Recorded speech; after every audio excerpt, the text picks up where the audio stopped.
Соединенные Штаты Америки возникли из пламени революции в XVIII веке. Всего через 200 лет страна достигла вершины своей мощи, выйдя победителем и укрепив свои позиции после двух мировых войн, которые опустошили многие другие великие державы. Однако история этого региона уходит гораздо глубже, чем многие себе представляют. Это история Соединенных Штатов Америки. До образования государства история континента претерпевала разнообразные и захватывающие изменения. Документированные путешествия и последующая смерть Христофора Колумба проложили путь для дальнейших экспедиций Испании и Португалии, которые открыли существование Южной Америки, опираясь на более точные данные и инструменты. Картографы называли эти земли «новым светом». Рассказы о неизвестных территориях будоражили умы, и многие хотели увидеть их своими глазами. Так Соединенные Штаты начали формироваться как нация иммигрантов, наполненная непоколебимым оптимизмом и стремлением к успеху. Однако задолго до прибытия европейцев и первых картографических исследований побережий континент был заселен разнообразными коренными народами. По одной из теорий, первые люди попали сюда через Берингию, сухопутный мост, который соединял Россию и Аляску в ледниковый период. С потеплением климата ледники начали таять, уровень моря поднялся, и сухопутный путь исчез под водой. Со временем первые охотники-собиратели расселились по всему континенту, став предками всех коренных народов Америки. Разнообразные народы, общества, языки и культуры развивались на этих землях, большинство из которых со временем исчезли. Природа, климат и сама Земля играли важную роль в жизни и верованиях тех, кто населял этот континент. Одной из первых развитых культур была миссисипская культура, археологические находки которой свидетельствуют о возведении приподнятых городов и церемониальных погребальных курганов. Эти поселения поддерживались разветвленной торговой сетью. На юго-западе Пуэбло построили сложные многоэтажные деревни из камня. На северо-востоке 5, а затем 6 народов объединились, образовав конфедерацию иракезов. Они создали централизованное демократическое правительство, состоящее из представительных вождей.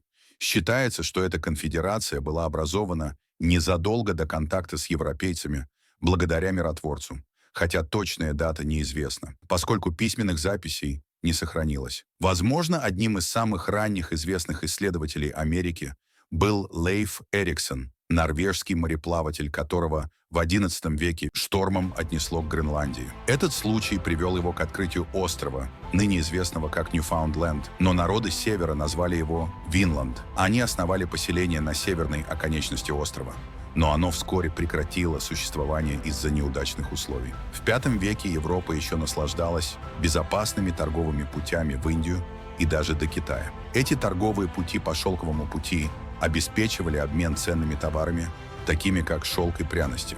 Однако после падения Константинополя под натиском Османской империи сухопутный путь в Азию стал более труднодоступным. Христофор Колумб, спонсируемый Изабеллой Кастильской, отправился в плавание с 3 кораблями – Нинья, Пинта и Санта-Мария. Его экспедиции стали значимым фактором в развитии американской истории. Следуя картам Тосканелли, Колумб достиг Багамских островов в 1492 году. Впоследствии он совершил еще 3 экспедиции и, за свои достижения, был назначен губернатором острова Эспаньола. Однако даже по меркам того времени Колумб совершал жестокие и ужасные действия против местного населения, убив тысячи, что в итоге привело к его аресту и возвращению в Европу в оковах. Главной же причиной массовой гибели коренного населения стали чужеземные болезни, против которых у них не было иммунитета. По оценкам, погибло до 90% местного населения. В последующие века многочисленные европейские державы начали колонизацию Америки, стремясь использовать ресурсы и возможности нового континента. Испанцы сосредоточили усилия на колонизации Карибского региона, Флориды и завоевании империй ацтеков и инков в Южной Америке. С начала XVII века новость о континенте привлекла во Францию переселенцев, которых манил меховой бизнес и потенциальное богатство.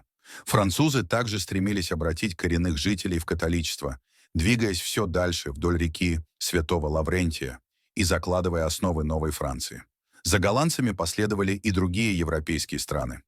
Голландцы основали несколько фортов, городов и торговых постов вдоль реки Гудзон, создавая сеть для активной торговли. Их колония, известная как Новые Нидерланды, приносила Нидерландам значительное богатство. Вскоре другие державы начали завидовать богатству, поступавшему из долины реки Гудзон. В 1607 году англичане основали свою первую колонию в Джеймстауне, Виргиния, которая стала важным центром экспорта табака. С ростом табачных плантаций и расширением колоний потребность в рабочей силе резко возросла. Рабочих из Европы привлекали в Америку в качестве подневольных слуг. Они получали оплачиваемый проезд, а также еду, одежду и жилье. Их контракт заключался на работу на плантациях до окончания срока службы. С прибытием европейцев конфедерация иракезов начала все более активно участвовать в торговле мехами. Голландские, а позже и английские колонисты, жаждавшие прибыльного торговли бобровыми шкурами, обменивали их на огнестрельное оружие. Конфедерация иракезов истощила популяцию бобров на своей территории и начала вести войны с другими племенами в районе Великих озер, которые были союзниками французов, чтобы получить доступ к новым охотничьим и ловчим угодьям. Конкуренция за меховую торговлю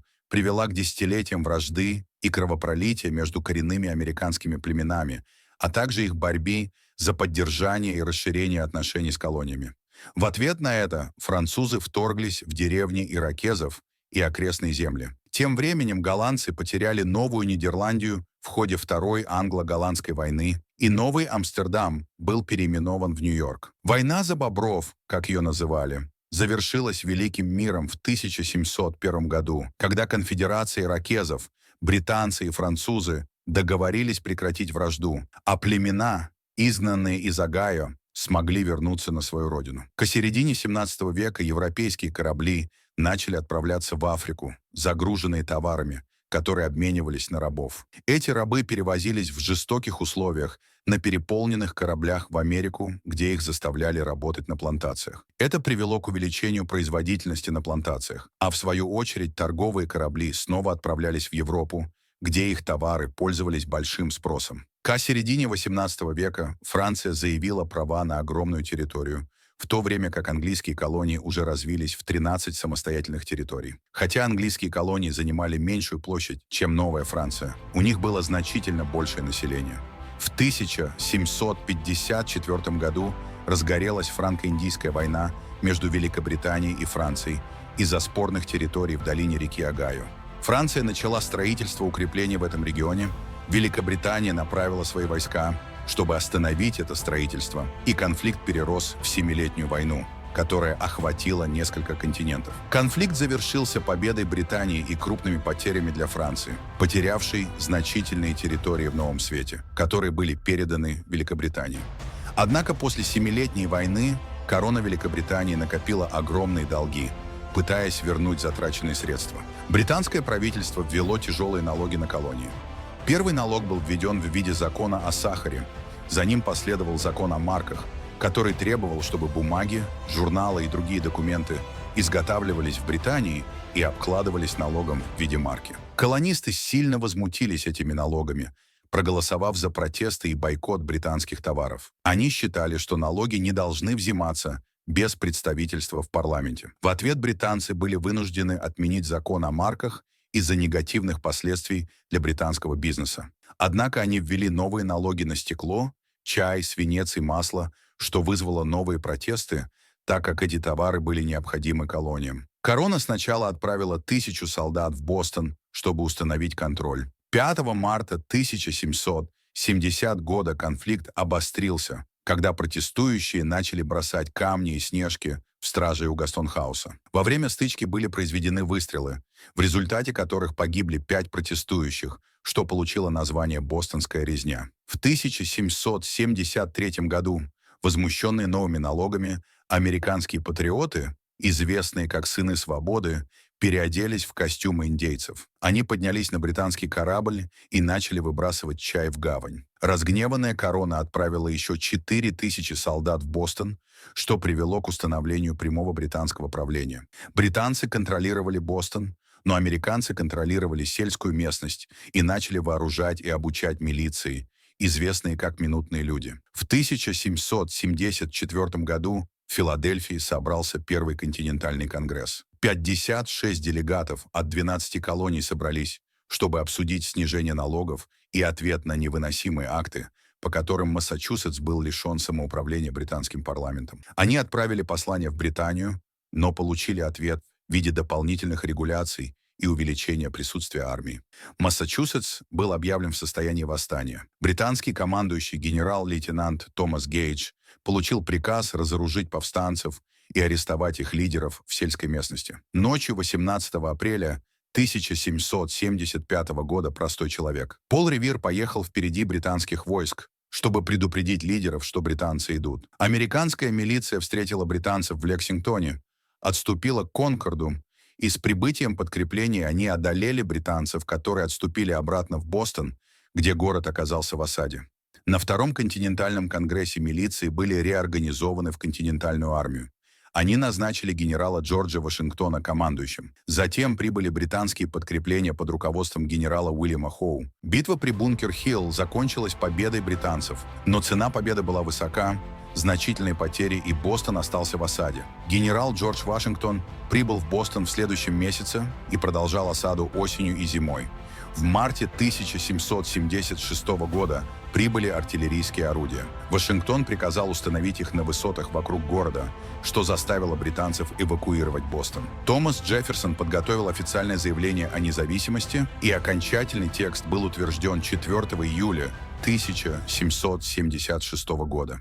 Через год была разработана статья Конфедерации, которая стала первым конституционным документом новой страны. Тем временем повстанцы вели полномасштабную войну за свою независимость. Франция и Испания начали поддерживать их усилия, отправляя поставки и оружие. Вашингтон перевел свою армию в Нью-Йорк, и, как и ожидалось, британцы прибыли с 130 военными кораблями и 25 тысячами солдат. Война продолжалась с победами и поражениями для обеих сторон. Американская победа при Саратоге стала поворотным моментом в американской революции, поскольку она подтолкнула Францию, а затем и Испанию, вступить в войну на стороне американцев. С французской помощью континентальная армия заставила британцев сдаться в Йорктауне. Парижский мирный договор был подписан в 1783 году. Этот договор признал независимость Соединенных Штатов и установил границы до реки Миссисипи. Конституция США была разработана в 1787 году и ратифицирована в 1788 году, что положило начало системе правительства и основным законам страны. После этого была принята Биль о правах, состоящий из первых 10 поправок к Конституции США, гарантировавших основные права граждан. Теперь Соединенные Штаты Америки стали независимой страной, а Джордж Вашингтон был избран первым президентом в 1789 году. Поддержав американцев, Франция накопила значительные долги, что стало одним из катализаторов французской революции. После революции США отказались признать долг, который они должны были Франции, считая его обязательствами предыдущего режима. Франция была возмущена тем, что США торговали с Великобританией, в то время как война между ними продолжалась. США укрепляли свой флот, поскольку Франция продолжала атаковать и захватывать американские торговые суда, что привело к так называемой квази-войне, неофициальной войне. В 1803 году президент Томас Джефферсон купил французскую Луизиану у Наполеона за $15 миллионов, что в 2 раза увеличило территорию Соединенных Штатов. Наполеон вернул эту территорию от Испании в 1800 году, но война с Великобританией была неизбежной. Чтобы не позволить, чтобы земля перешла в руки британцев, он продал ее, чтобы финансировать свои военные кампании. После заключения сделки президент Томас Джефферсон назначил экспедицию для исследования недавно приобретенной территории. Миссия была возглавлена группой добровольцев армии США под командованием капитана Льюиса и его близкого друга, младшего лейтенанта Кларка. Они изучали флору и фауну, географию региона, установили дипломатические отношения и торговлю с множеством коренных народов, а также вернулись с картами, набросками и дневниками. Война 1812 года между Великобританией и Соединенными Штатами не привела к значительным территориальным изменениям. Однако британцы и канадцы успешно сожгли Белый дом. В 1830-х годах президент Эндрю Джексон подписал закон о выселении индейцев, который заставил многие племена коренных народов на юге США переселиться на резервации. По пути многие индейцы заболели, а голод унес жизни тысяч людей. Это событие стало известно как «Тропа слез». Соединенные Штаты продолжали расти и расширяться под лозунгом манифеста судьбы. Убеждение, что США предназначены для расширения до Тихого океана. Мексика обрела независимость от Испании в 1820 1921 году. Слабонаселенной северной территорией мексиканское правительство приветствовало поселенцев из США, чтобы развивать этот регион. В отличие от преимущественно католического населения Мексики, многие новые поселенцы были протестантами, сторонниками рабства и патриотами Соединенных Штатов. Не прошло много времени, как Техас поднял восстание и добился независимости от Мексики. Техас пытался дважды присоединиться к США, однако был отклонен из-за разногласий по поводу добавления еще одного рабовладельческого штата и возможного конфликта с мексиканским правительством. Изменения произошли с выбором Джеймса Капола на пост президента, который был твердым сторонником идеи манифеста судьбы. США аннексировали Техас в 1845 году без разрешения Мексики. Были направлены войска на границу с Мексикой, а дипломат был послан для переговоров, но мексиканские войска атаковали, и началась война. Война с Мексикой закончилась победой США и привела к дальнейшему расширению страны. Также был урегулирован пограничный спор с Великобританией на севере, и 49-я параллель стала границей между США и Канадой. С приобретением Калифорнии слухи о золоте в этом регионе распространились как лесной пожар. 300 тысяч человек прибыли в Калифорнию как из США, так и из-за рубежа. Приток золота оживил экономику, а резкое увеличение населения позволило Калифорнии быстро развиться и стать штатом. Возникли разногласия по поводу того, должны ли эти недавно приобретенные территории и будущие штаты быть свободными или рабовладельческими. Северы были более индустриализированными, в то время как юг сильно зависел от труда рабов. Напряженность и противоречия усилились после принятия закона о Канзасе и Небраске, который позволял жителям этих территорий решать, разрешать ли рабство, что привело к внутренним конфликтам. Когда Авраам Линкольн выиграл выборы, многие на юге опасались, что он запретит рабство, хотя на самом деле Линкольн занимал нейтральную позицию по этому вопросу. Южная Каролина вышла из Союза, и вскоре другие южные штаты последовали ее примеру.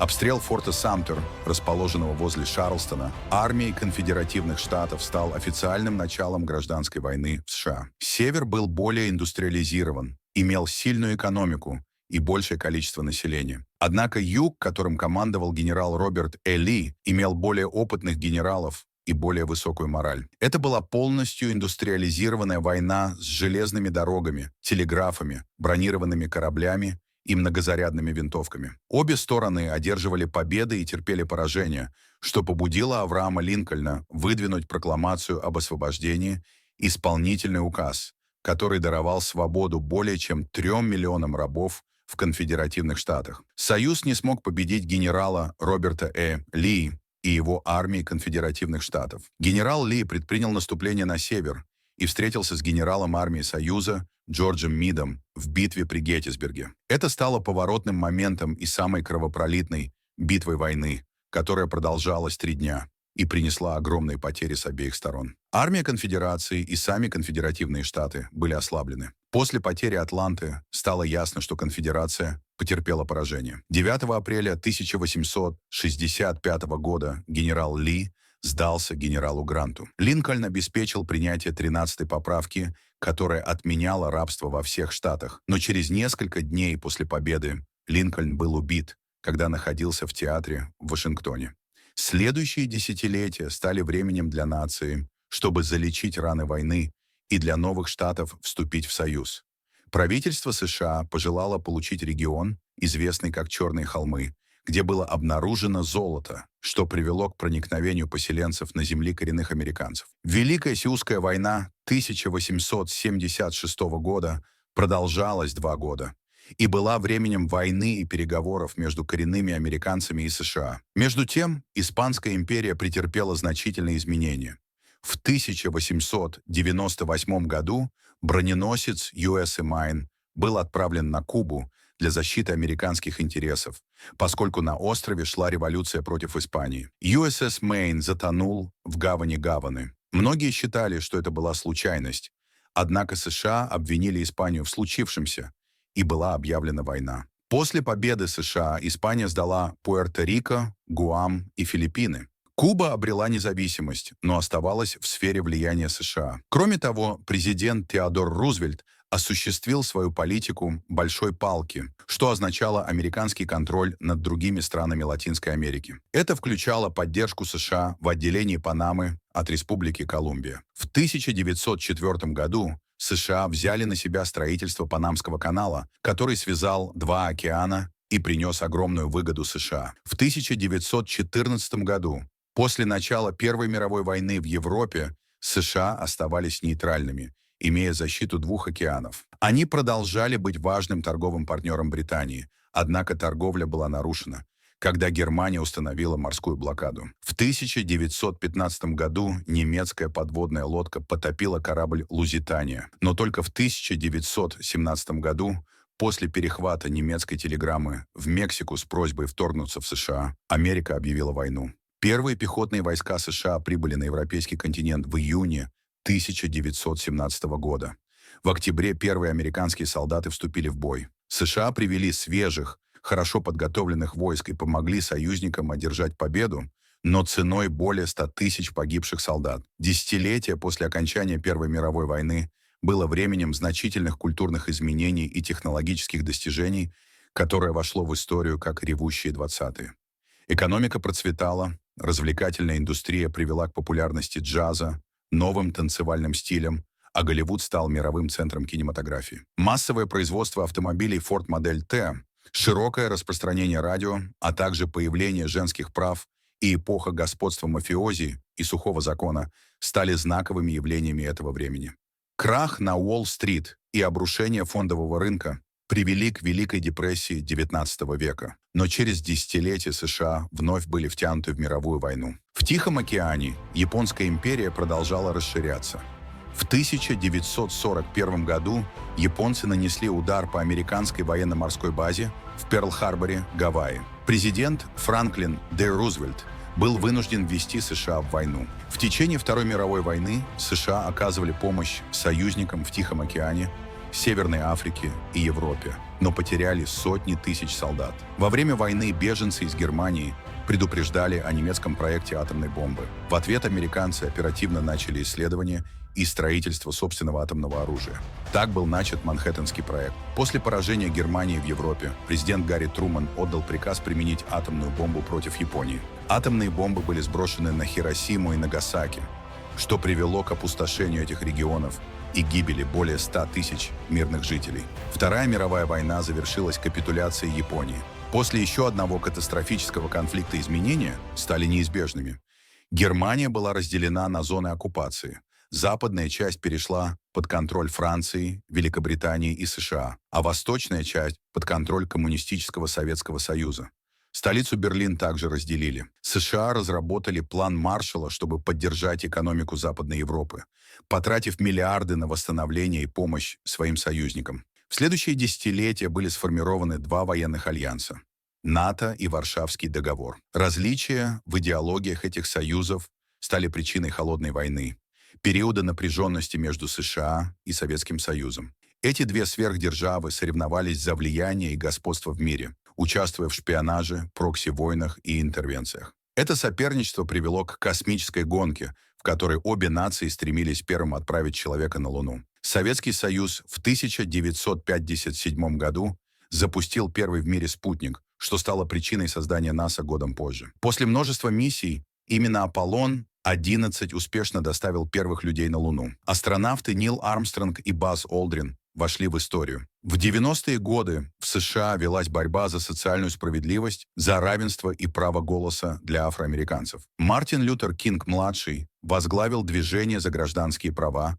придерживаясь ненасильственного подхода и протестуя против сегрегации. Его речь 1963 года «У меня есть мечта» стала культовой и привела к изменениям. Возможно, современная история Соединенных Штатов ассоциируется с датой 11 сентября, днем, который оставил неизгладимый след в жизни нации, ставший свидетелем беспощадных атак на Всемирный торговый центр в Нижнем Манхэттене. Нация, не подготовленная к такому жестокому нападению, отреагировала на новый стиль войны. Эти атаки не только изменили США, но и потрясли весь мир. Вместо того, чтобы разделить страну, мир объединился в сострадании и сотрудничестве в борьбе с новой угрозой. Сегодня США – ведущая мировая держава с самой крупной армией и мощным военно-морским флотом, технологией, которая защищает их за пределами страны, многомиллиардными компаниями, которые стимулируют огромную экономику, с высокими темпами роста ВВП. Они продолжают поддерживать науку и исследования.